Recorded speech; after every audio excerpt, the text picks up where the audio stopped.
So আমি যেটা খেয়াল করলাম, সবাই ভাবে ওকে একটা সার্কুলার দিচ্ছে বা হয়তো একটা ক্যাম্পাস অ্যাম্বাসেডর রিক্রুট হচ্ছে, বা দেখা যাচ্ছে একটা সার্টিফিকেট দিবে, ওকে আমার একটা ভ্যালু অ্যাড হচ্ছে। নেভার।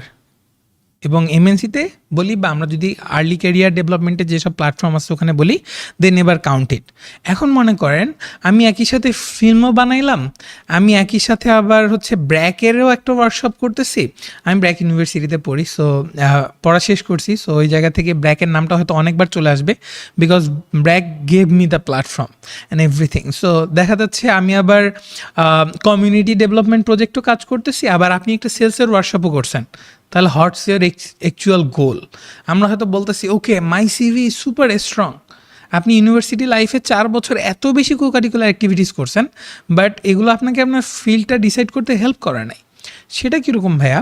ইউজুয়ালি আমি অফেন দেখি স্টুডেন্টদের মধ্যে একটা প্ল্যান থাকে যে ওকে, যেমন সাম অফ মাই ফ্রেন্ডস ইভেন, ওরা আমাকে বলতেছে ওকে একটা ইংলিশ লার্নিং ওয়ার্কশপ আছে, চল অ্যাটেন্ড করি। Do you really need to? Like a business student আপনার কি ইংলিশ লার্নিং ওয়ার্কশপ কি আপনার কেরিয়ারে ভ্যালু অ্যাড করতেছে? আবার ও হয়তো নিজেকে ক্লেম করতেছে আমার major in marketing, but you are also going to a film making workshop.